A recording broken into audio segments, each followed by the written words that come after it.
안녕하세요. 8월 18일 금요일입니다. 말씀과 함께 새롭게 오는 소망의 아침을 시작하겠습니다. 데비 에커먼은 기다려보면 안다. 하나님의 약속이 하나님의 때, 하나님의 방법으로 이루어지는 것을.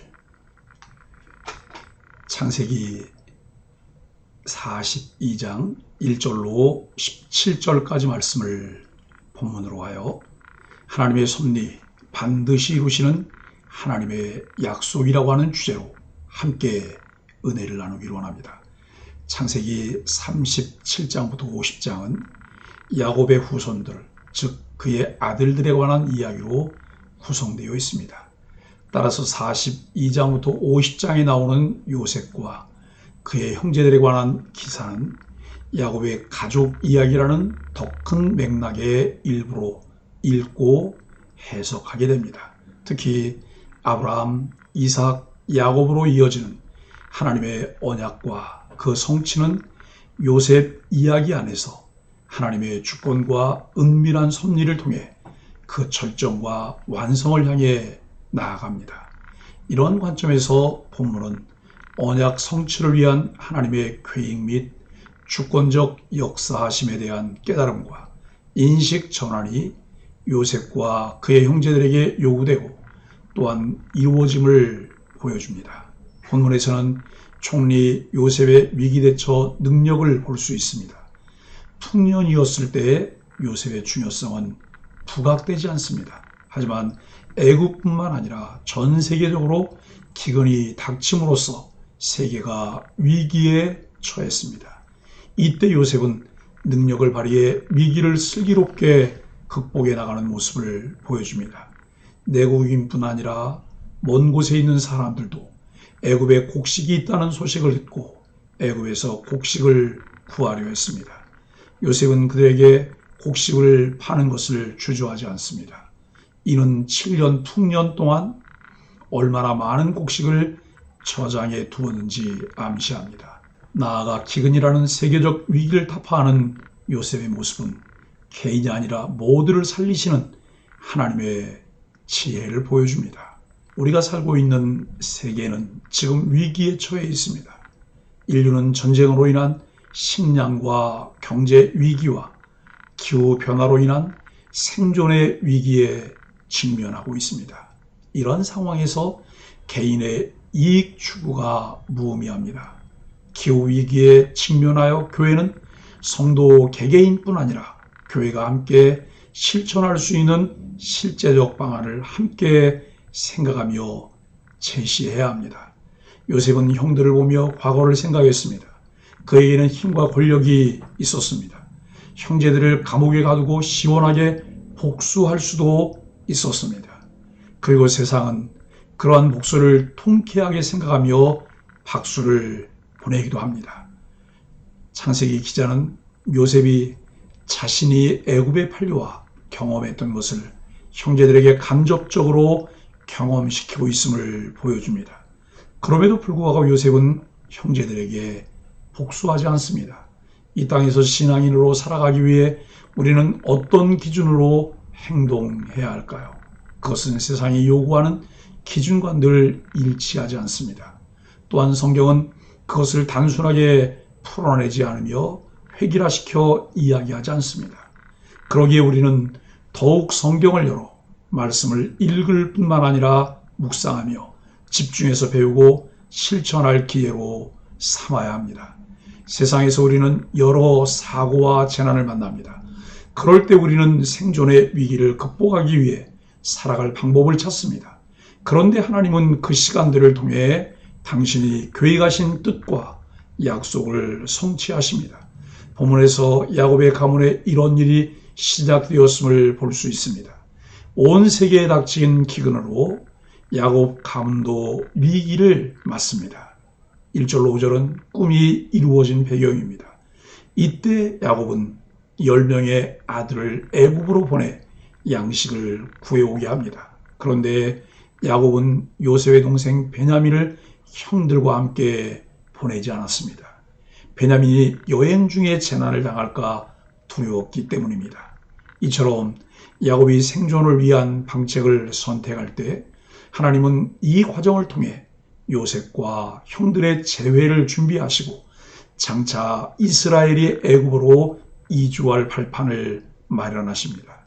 인생의 위기와 심각한 재난에도 하나님의 선한 역사는 멈추지 않습니다. 야곱의 아들들은 애굽에서 총리 요셉에게 엎드려 절함으로 자신들도 모르는 사이에 극적으로 제외했습니다. 6절로 8절은 꿈의 성취입니다.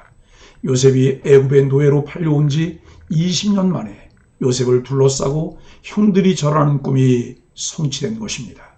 당시 요셉의 꿈은 허황된 것으로 치부되었지만 이제 그 꿈은 현실이 되었습니다. 하나님은 당신의 뜻을 알리시고 그것을 반드시 성취하십니다. 그러므로 우리는 고난 중에도 하나님의 약속을 굳게 붙들고 소망을 가져야 합니다. 9절로 17절은 요셉의 시험입니다. 요셉은 형들에게 적국의 정탐꾼이라는 누명을 씌우며 그들을 혹독하게 다룹니다. 이에 형들은 자신들이 정탐꾼이 아니라 단순히 곡물을 사러 왔으며 자신들은 한 사람의 아들들이라고 대답합니다. 요셉은 형들의 진심을 알아보기 위해 그들을 시험했습니다. 이전에 그들은 요셉을 미워하고 시기하여 그를 죽이려고 하다가 결국 노예로 팔았던 자들입니다. 그런데 이제는 과거 자신들의 일을 드러낼 수밖에 없습니다.